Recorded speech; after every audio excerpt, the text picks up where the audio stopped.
Pernah kebayang nggak? Ondel-ondel masuk ke dunia hutan mutasi kayak di film Skiffy? Wajah tercengang bukan cuma jalan-jalan, tapi malah belajar tentang royalti sambil ketemu bunga aneh bercahaya.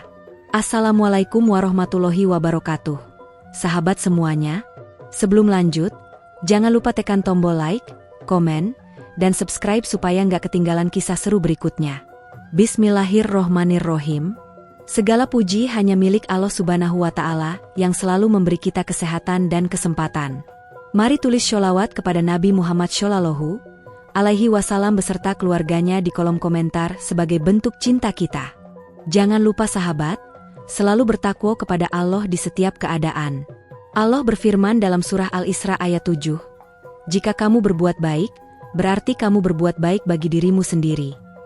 Artinya, setiap karya yang kita buat, bahkan sekecil apapun, kalau diniatkan baik akan jadi pahala dan manfaat. Oh ya, tulis juga asal kalian dari kota mana di kolom komentar ya. Dan tonton sampai selesai karena di akhir ada satu pertanyaan di deskripsi. Kalau betul jawabannya, insya Allah ada hadiah doa spesial di penutup. Di sebuah hutan mutasi bercahaya yang seakan-akan tidak pernah tidur. Suasana benar-benar ajaib dan penuh warna. Bayangkan pepohonan menjulang tinggi dengan batang berlapis kristal transparan yang memantulkan cahaya biru, hijau, dan ungu seperti lampu neon yang hidup sendiri. Daun-daunnya tidak sekadar hijau, melainkan bercahaya lembut bagaikan fosfor alami. Setiap kali angin bertiup, ribuan daun itu berkilau seperti bintang jatuh yang sedang menari. Tanahnya ditutupi lumut-lumut bercahaya yang bila diinjak akan meninggalkan jejak berpendar, seperti pijakan sepatu lampu yang biasa dipakai anak-anak di mal, tapi kali ini alami dan betul-betul ajaib. Suara alam juga terdengar aneh. Jangkrik di hutan ini bukan sekadar krik-krik, melainkan menghasilkan nada melodi seperti orkestra kecil yang sedang latihan. Burung-burung yang hinggap di dahan pun tidak berkicau biasa, melainkan bersenandung dengan suara yang mirip synthesizer. Hutan itu seperti dunia mimpi hasil campuran teknologi futuristik dan ekosistem mistis. Di tengah hutan yang tak biasa itu, berdirilah sesosok ondel-ondel raksasa. Ukurannya tak main-main, tinggi hampir seperti menara 5 lantai. Wajahnya dicat mencolok dengan senyum khas ondel-ondel Betawi, namun matanya memancarkan cahaya merah muda yang lembut, seolah-olah menambah kesan jenaka. Tubuhnya besar, tapi gerakannya kikuk, seperti seseorang yang baru bangun tidur. Ondel-ondel itu bernama Cimug, sosok boneka raksasa yang entah bagaimana bisa hidup dan berjalan-jalan di hutan mutasi bercahaya tersebut. Hari itu Cimug sedang melamun, berjalan santai sambil menendang-nendang batu kristal kecil di jalan setapak. Ia merasa heran, mengapa hutan semakin ramai dengan benda-benda aneh yang belum pernah ia lihat sebelumnya. Tiba-tiba saja, berererersetsese, udara di hadapannya bergetar, lalu muncul sebuah papan hologram raksasa melayang-layang. Papan itu memancarkan cahaya kuning keemasan dengan tulisan besar berwarna biru neon.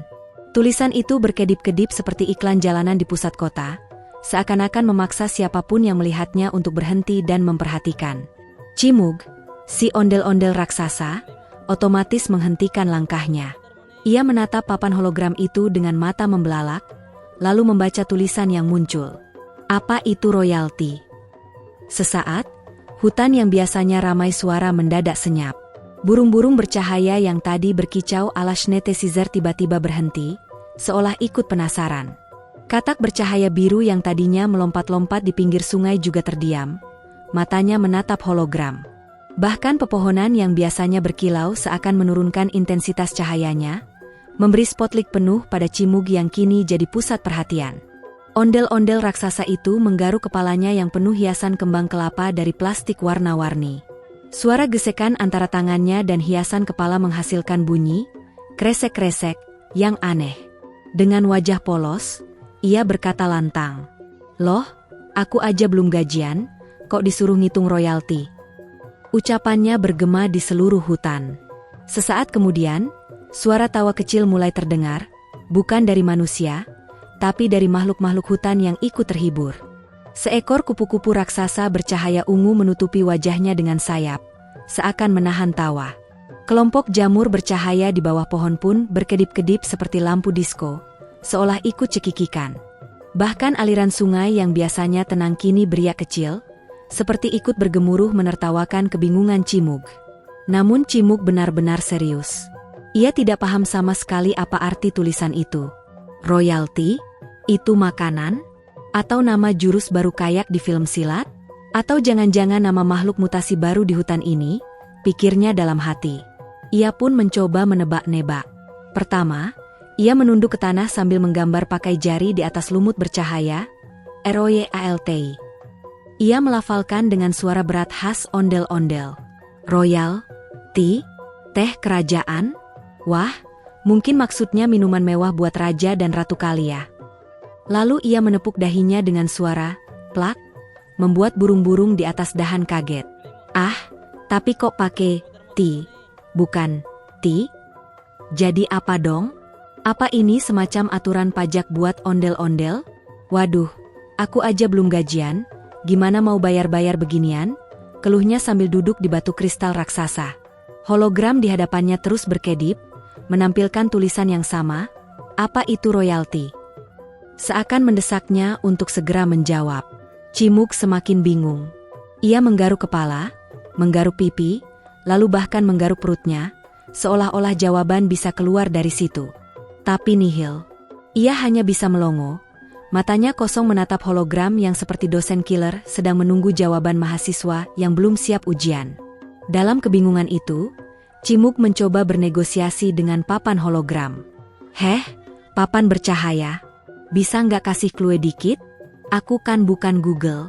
Aku cuma ondel-ondel yang kerjaannya manggung di hajatan. Mana ngerti beginian? Ujarnya dengan nada kesal. Anehnya, papan hologram malah merespons dengan menampilkan emotikon winking wajah dengan sebelah mata mengedip, lalu kembali ke tulisan semula.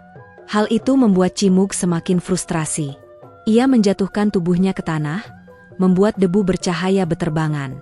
Sambil menatap langit hutan yang penuh bintang-bintang neon, ia bergumam, "Ya Allah, ini dunia makin aneh aja. Udah pohon bercahaya, sungai nyanyi, sekarang ditanya royalty. Kayak aku artis aja. Lah, aku aja belum gajian sejak bulan lalu, gimana mau mikirin royalty?"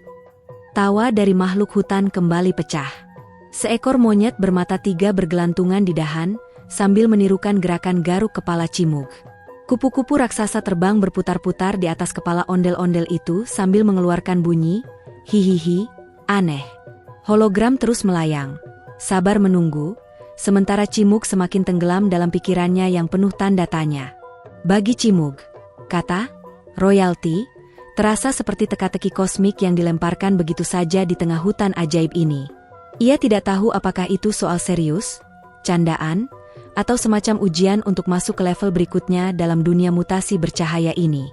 Yang ia tahu hanyalah satu, ia lapar, ia belum gajian, dan ia benar-benar tidak punya niat untuk memikirkan angka-angka atau istilah ribet seperti itu. Namun, entah kenapa, papan hologram itu tetap setia menunggu jawaban, seakan-akan nasib seluruh hutan bercahaya bergantung pada apakah Cimug bisa menjawab pertanyaan sederhana namun membingungkan, apa itu royalty? Lalu, di tengah hutan, pohon-pohon membentuk ruang kelas alami. Ondel-ondel duduk manis di bangku akar raksasa, sambil melihat rumus di udara, royalty persentase pendapatan. Ondel-ondel nyeletuk. Wah, kalau gitu, makin banyak aku goyang, makin besar persenanku dong, wajah dengan air mata bahagia. Lalu, di tengah hutan yang rindang, suasananya mendadak berubah seperti sebuah ruang kelas alami. Bayangkan pepohonan tinggi yang menjulang, daunnya lebat membentuk kanopi hijau sehingga sinar matahari hanya menyelinap melalui celah-celah kecil, menciptakan bercak cahaya keemasan di tanah yang berlumut.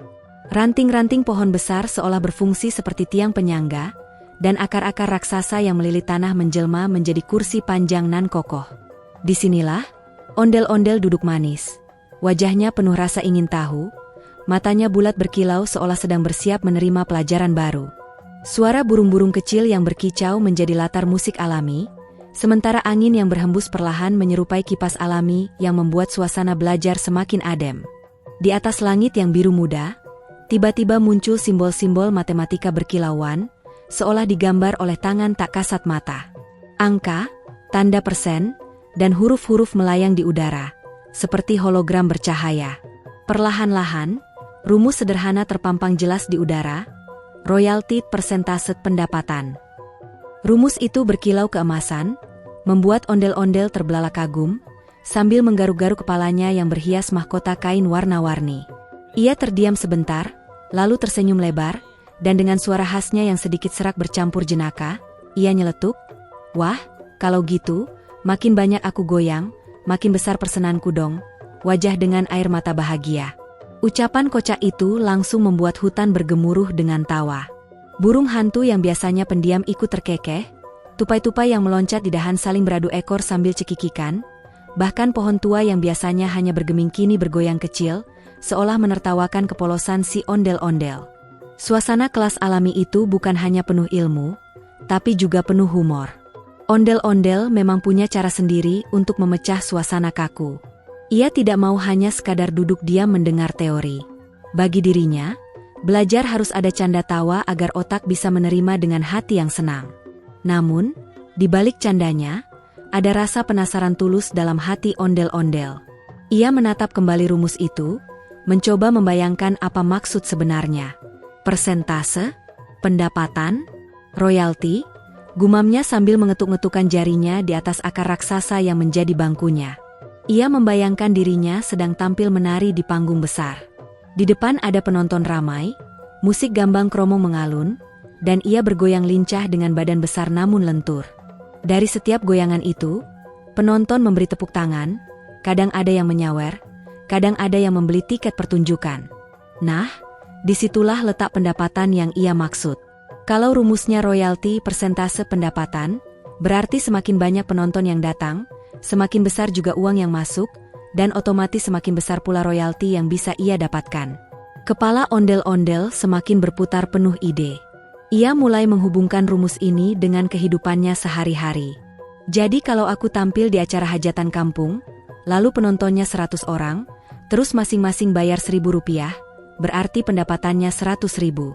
Kalau persenanku 10%, berarti aku dapat Rp10.000. Nah, kalau penontonnya 1.000 orang, wih, berarti aku bisa dapat Rp100.000 buat sendiri. Serunya sambil mengibaskan tangannya dengan semangat. Hutan kembali dipenuhi suara gemertak ranting dan hembusan angin seolah ikut mendukung semangat berhitungnya. Tak hanya itu, ondel-ondel mulai membayangkan dirinya tampil di festival internasional. Ia berhayal ada undangan ke luar negeri, menari di panggung besar penuh lampu sorot. Tiket terjual puluhan ribu lembar, harga tiketnya mahal, dan pendapatannya mencapai miliaran rupiah. Kalau rumus itu berlaku, maka royaltinya bisa membuat ia membeli baju baru untuk semua ondel-ondel di kampung, bahkan mungkin membangun sanggar seni besar dengan fasilitas lengkap. Bayangan itu membuatnya tertawa sendiri, sampai ia jatuh terhuyung ke samping, lalu buru-buru bangkit lagi sambil berkata, "Aduh, jangan mimpi ketinggian dulu deh, entar kalau jatuh sakit beneran, susah goyang lagi." Lucunya, pohon-pohon di sekitarnya seperti ikut menanggapi. Sebuah pohon jati tua mengeluarkan suara berderit pelan, seolah berkata, "Jangan cuma mikir goyang, mikir juga cara bagi hasil yang adil." Burung gagak yang hinggap di dahan menjawab dengan suara serak, "Iya betul. Kalau nggak adil, nanti ribut tuh, kayak musisi yang nggak dibayar hak ciptanya." Semua penghuni hutan mendadak jadi pengajar tambahan, memberi perspektif masing-masing. Dan ondel-ondel pun manggut-manggut, merasa bahwa ternyata belajar rumus sederhana ini punya kaitan erat dengan kehidupan nyata. Ia kemudian mengangkat kedua tangannya tinggi-tinggi, seolah sedang mengajak semua makhluk hutan berjanji. "Mulai sekarang, aku nggak cuma mau goyang doang. Aku mau ngerti juga bagaimana caranya ngitung, biar kalau aku dikasih kerjaan, aku tahu hakku berapa. Biar nggak ditipu orang yang sok pintar," ucapnya lantang. Seruan itu membuat angin bertiup lebih kencang, dedaunan berguguran bak konfeti, menciptakan suasana seolah hutan merayakan tekad baru sang ondel-ondel. Meski begitu, sifat kocaknya tetap tak bisa hilang. Ia tiba-tiba berdiri di atas bangku akar, menirukan gaya seorang guru matematika. Dengan tangan kanan ia menunjuk rumus yang masih melayang di udara, sementara tangan kiri diletakkan di pinggang. Dengan suara yang dibuat-buat tegas, ia berkata, "Anak-anak, perhatikan. Kalau ada yang malas goyang, royaltinya kecil. Kalau ada yang rajin goyang, royaltinya besar. Jadi ingat, banyak goyang banyak cuan." Seluruh hutan kembali tergelak. Bahkan semut-semut kecil pun berbaris membentuk angka persentase di tanah sebagai tanda ikut belajar. Akan tetapi, setelah tawa reda, ondel-ondel termenung sejenak. Ia sadar bahwa rumus sederhana ini bukan sekadar soal uang. Ada makna lebih dalam, yaitu soal kerja keras, soal keadilan, dan soal bagaimana karya seni dihargai. Ia mulai mengingat cerita para musisi yang sering ia dengar dari radio kampung. Ada yang sukses karena karyanya dilindungi hak cipta, tapi ada juga yang merana karena karyanya dipakai tanpa izin. Dari situlah, ondel-ondel belajar bahwa royalti bukan cuma angka, melainkan bentuk penghargaan terhadap jerih payah.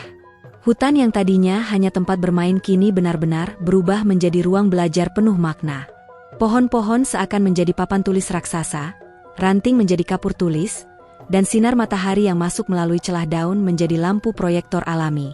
Ondel-ondel merasa betah, seolah ia menemukan sekolah yang benar-benar sesuai dengan dunianya. Belajar di alam, ditemani canda, ditemani tawa, tapi juga ditemani kesadaran baru tentang hidup. Rumus royalti persentase pendapatan kini menancap kuat di kepalanya, bukan hanya sebagai angka, tapi sebagai prinsip yang bisa membantunya memahami dunia seni dan kehidupan. Dan ketika ia kembali nyeletuk untuk menutup pelajaran hari itu, ucapannya membuat semua yang hadir terpingkal-pingkal. Berarti kalau aku goyang semalaman, sampai keringetan, royaltinya bisa buat beli es cendol segentong, ya? Wah, asik banget. Goyang dulu, es cendol kemudian. Wajah dengan air mata bahagia. Cerita makin seru ketika rombongan sampai di sebuah danau bercahaya yang letaknya tersembunyi di balik hutan raksasa dengan pepohonan tinggi, menjulang seperti tiang penyangga langit. Danau itu tidak seperti danau pada umumnya. Airnya berwarna biru kehijauan yang memantulkan cahaya dari dasar, seperti ada ribuan lampu LED kecil yang menyala di dalam air. Setiap riak gelombang kecil yang terbentuk ketika angin berhembus membuat cahaya itu berkilauan, seolah-olah permukaan danau dipenuhi dengan serpihan bintang. Suasana begitu magis dan menenangkan, namun sekaligus memunculkan rasa penasaran yang sangat besar bagi siapapun yang melihatnya. Ondel-ondel, dengan mata bulatnya yang khas, langsung melotot ke arah tengah danau, karena tiba-tiba muncul sebuah hologram raksasa yang melayang-layang di atas permukaan air. Hologram itu berbentuk grafik interaktif berwarna emas, dengan huruf besar yang sangat jelas terbaca. Jenis royalti, musik, buku, film, merek dagang. Begitu tulisan itu muncul, seketika suasana hening berubah menjadi gaduh penuh kehebohan. Ondel-ondel yang biasanya kalem, mendadak terloncat-loncat kegirangan sambil mengibas-ngibaskan tangannya seperti kipas angin. Ia kemudian mendekat ke tepi danau sambil berteriak, "Waduh, ini nih yang aku tunggu-tunggu. Jenis royalti, bro, aku bisa daftar royalti merek dagang, biar setiap orang pakai topeng ondel-ondel, aku dapat kopi gratis tiap hari." Kalimat itu meluncur begitu cepat dan penuh semangat, membuat semua orang yang mendengar langsung tertawa terbahak-bahak.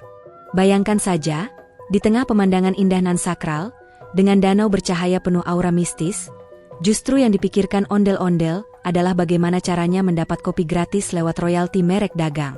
Bulik Ivo sampai tepuk jidat mendengar ide kocak itu. Lah, Cimug, kamu ini pikirannya nggak jauh-jauh dari perut sama kopi ya? Masa royalti merek dagang dipakai buat ngopi gratis? Katanya sambil tertawa geli. Kakek Toro yang biasanya bijak pun tak bisa menahan tawanya. Ia menggoyangkan tongkat kayunya ke arah hologram sambil berkata, tapi sebenarnya ide itu ada benarnya juga. Loh, kalau ondel-ondel dijadikan merek dagang resmi, setiap orang yang bikin produk atau pakai topeng ondel-ondel ya harus izin dulu. Bisa jadi sumber penghasilan buat bayar listrik rumah, beli mic baru, bahkan ngasih sedekah ke anak yatim. Ondel-ondel langsung berdiri tegak, dada membusung bangga, lalu menjawab dengan nada sok serius. Nah, itu dia maksud aku. Bayangin aja kalau semua warung kopi, kafe, bahkan booth di festival pakai logo ondel-ondel di papan namanya. Setiap kali orang pesan kopi susu ondel-ondel, aku dapat royalti. Jadi tiap hari aku nggak perlu lagi beli, tinggal klaim, gratis cuy. Ucapannya membuat semua orang semakin ngakak.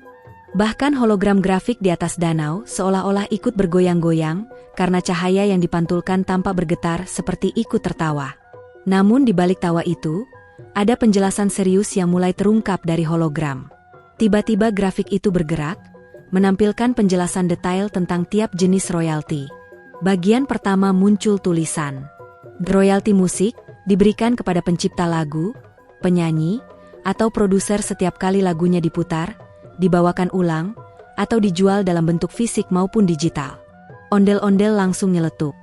Wah, kalau aku bikin lagu rap ondel-ondel, nanti diputar di radio, aku bisa beli bukan cuma kopi, tapi juga gorengan tiap sore.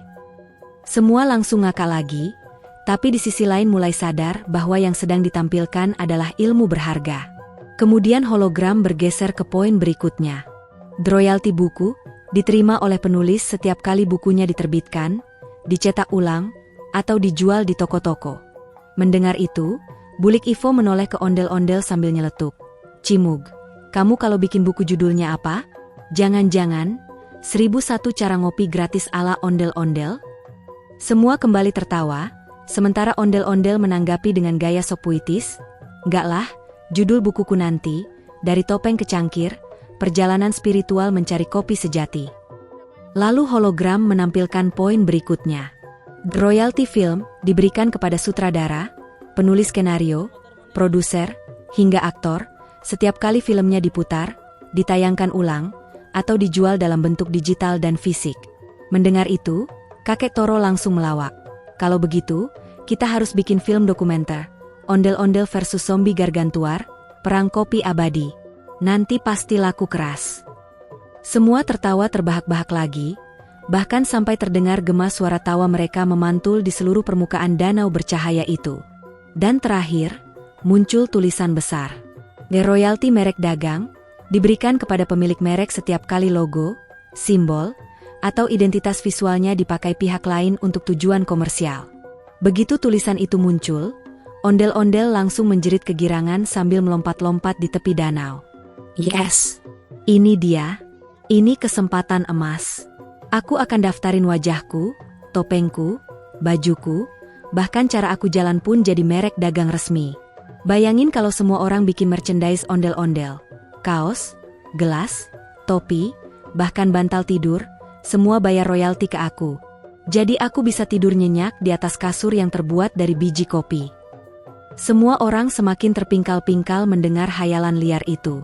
Tapi menariknya, hologram seolah merespons kehebohan ondel-ondel dengan menampilkan simulasi visual. Tiba-tiba, di atas danau muncullah gambar hologram orang-orang memakai kaos bergambar wajah ondel-ondel, minum dari gelas dengan logo ondel-ondel, hingga masuk kafe bertuliskan nama, Cimug Coffee. Di pojokan, ada animasi seorang barista hologram memberikan secangkir kopi gratis ke ondel-ondel. Melihat simulasi itu, ondel-ondel makin berteriak. Ternyata beneran bisa. Aku jadi seleb merek dagang nomor 1 di dunia kopi. Bulik Ivo sampai terjatuh ke rumput karena terlalu banyak tertawa. Astagfirullah, Cimug. Kamu ini mimpi atau kenyataan sih? Baru juga daftar royalti di hologram, udah ngayal jadi raja kopi internasional. Tapi kemudian ia menambahkan, tapi jujur, ide itu kreatif. Kalau kita beneran bikin merek ondel-ondel jadi brand resmi, bisa jadi sumber penghasilan buat melestarikan budaya juga. Kakek Toro mengangguk sambil tersenyum. Betul. Royalti bukan cuma soal uang, tapi soal penghargaan. Kalau topeng ondel-ondel bisa dijadikan merek dagang, itu artinya tradisi kita diakui dan dilindungi. Jadi kalau ada orang asing mau bikin produk pakai gambar ondel-ondel, mereka harus izin dulu. Itu artinya budaya kita nggak gampang dicuri. Ucapan itu membuat suasana sejenak menjadi lebih serius. Ondel-ondel yang tadinya sibuk berimajinasi soal kopi, tiba-tiba terdiam sesaat, matanya berkaca-kaca. Iya juga ya, jadi royalti itu bukan cuma soal aku dapat kopi gratis, tapi juga biar topengku, wajahku, budayaku dihargai orang lain. Kalau gitu, aku rela deh, nggak usah kopi gratis tiap hari. Cukup budaya kita aman, aku bahagia. Mendengar itu, suasana mendadak berubah jadi haru. Angin yang berhembus dari arah danau seolah membawa doa dan harapan. Hologram perlahan memudar, meninggalkan pantulan cahaya emas yang menari di permukaan air. Semua orang terdiam, merenung dalam keheningan, sebelum akhirnya ondel-ondel kembali nyeletuk, tapi kalau ada kopi gratis bonusnya sih, yang nggak nolak juga. Tawa pun kembali pecah memenuhi malam yang bercahaya itu. Akhirnya, setelah perjalanan panjang melintasi hutan bioluminesen, menyeberangi sungai cahaya, hingga memasuki gua penuh kristal yang bergetar mengikuti alunan musik alam, sampailah rombongan ondel-ondel di sebuah ruang yang tak biasa. Aula itu tidak dibuat manusia, melainkan terbentuk alami dari akar-akar raksasa pohon trufula bercampur batuan transparan yang bersinar dari dalam. Atapnya berbentuk kubah alami, dihiasi cahaya berpendar berwarna ungu dan biru, sehingga tampak seperti langit malam yang penuh bintang, meskipun mereka sebenarnya berada jauh di bawah tanah. Di tengah aula itu berdiri sebuah panggung alami berbentuk spiral, seperti dahan besar yang menjulur ke atas, seakan memang sudah disiapkan untuk sebuah pertunjukan atau kuliah akbar. Dan disitulah, tanpa disangka-sangka, ondel-ondel mengenakan toga dosen lengkap dengan topi segi empatnya, berdiri tegak penuh percaya diri, seolah-olah ia benar-benar seorang profesor yang hendak memberikan kuliah kepada para mahasiswa unik. Namun tentu saja, yang duduk di bangku penonton bukanlah manusia biasa. Mereka adalah makhluk-makhluk mutasi aneh, hasil perpaduan flora Pandora dengan energi kosmik hutan. Ada yang tubuhnya berbentuk seperti manusia, tetapi wajahnya bunga teratai yang mekar. Ada juga yang tangannya berupa kelopak-kelopak mawar yang terus meneteskan serbuk sari berkilau.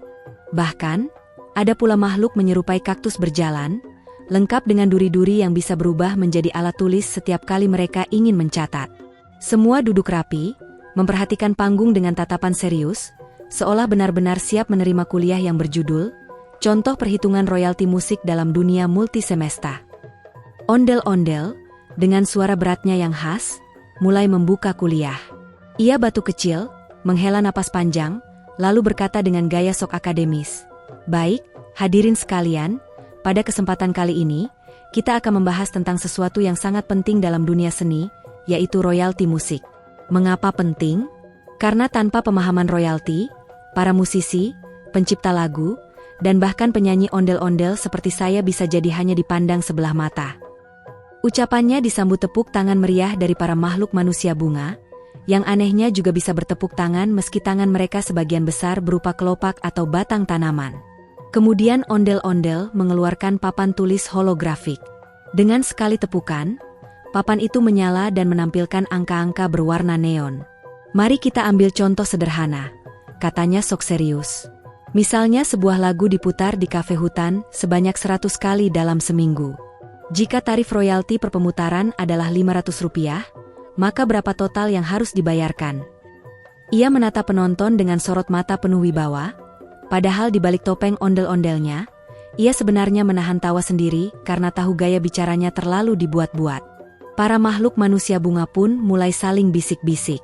Ada yang menekuk kelopaknya sambil berhitung, ada yang meneteskan serbuk sari ke udara yang berubah menjadi angka-angka melayang. Akhirnya seorang mahasiswa bunga matahari berdiri dan dengan penuh semangat menjawab, "Rp50.000, Profesor Ondel." Ruangan pun bergemuruh oleh tepuk tangan. Ondel-ondel tersenyum lebar, mengangguk-angguk sok bijak, lalu menepuk dadanya. "Benar sekali. Lihat, royalti itu sederhana, tapi dampaknya besar. Tanpa royalti, musisi bisa merana. Dengan royalti, musisi bisa jaya," serunya lantang. Pelajaran terus berlanjut. Ondel-ondel memberi contoh tentang pembagian royalti antara pencipta lagu, penyanyi, produser, dan platform digital. Ia bahkan membuat analogi kocak. Pencipta lagu diibaratkan sebagai akar pohon, penyanyi sebagai batang, produser sebagai cabang, dan platform digital sebagai serangga yang membawa serbuk sari ke seluruh penjuru hutan. Analogi itu membuat seluruh penonton yang berupa manusia bunga semakin semangat, bahkan beberapa dari mereka ikut bernyanyi kecil sambil mengeluarkan aroma harum. Suasana aula berubah menjadi kuliah campur konser dadakan. Namun, di tengah keseriusan kuliah itu, sebuah kejadian tak terduga terjadi. Saat ondel-ondel mencoba menuliskan rumus rumit pembagian royalti dengan gaya ala-ala profesor, tiba-tiba toga yang ia pakai terasa longgar. Awalnya hanya bagian bahu yang sedikit melorot. Ondel-ondel masih berusaha menahan dengan tangan kiri sambil tetap menulis angka-angka dengan tangan kanan. Tapi semakin lama, toga itu makin merosot. Dan akhirnya, biur. Seluruh toganya jatuh ke bawah, meninggalkan ondel-ondel berdiri hanya dengan pakaian dalam batik lusuh yang biasa ia pakai di balik kostum. Sekejap ruangan hening. Para makhluk manusia bunga menatap dengan terkejut.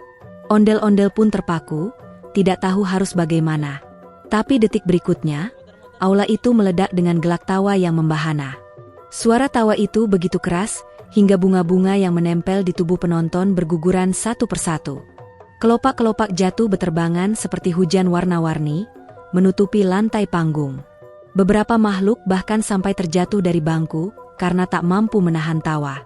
Bahkan papan holografik yang tadi menampilkan rumus ikut bergetar, lalu menampilkan tulisan otomatis, hahaha, berkali-kali, seolah sistemnya pun ikut menertawakan peristiwa itu.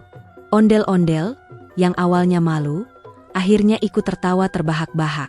Ia menepuk-nepuk perutnya sendiri, berkata, "Ya sudahlah, beginilah kalau profesor dadakan. Toga kebesaran pun bisa jadi kebodohan." Gelak tawa kembali pecah. Bahkan beberapa bunga mawar mutasi yang biasanya anggun, sampai kehilangan kelopaknya saking ngakaknya. Suasana yang tadinya seperti kuliah formal berubah total menjadi pesta tawa tak terkendali. Dan begitulah akhirnya, kuliah tentang royalti musik yang awalnya serius, berubah menjadi tontonan komedi tak sengaja. Tapi justru karena itulah, para makhluk manusia bunga merasa mendapat pelajaran yang lebih dalam. Bahwa ilmu memang penting, tapi tawa lebih mampu menyatukan semua makhluk, bahkan yang berbeda dunia sekalipun. Akhirnya, di sebuah aula alami, ondel-ondel naik panggung pakai toga dosen.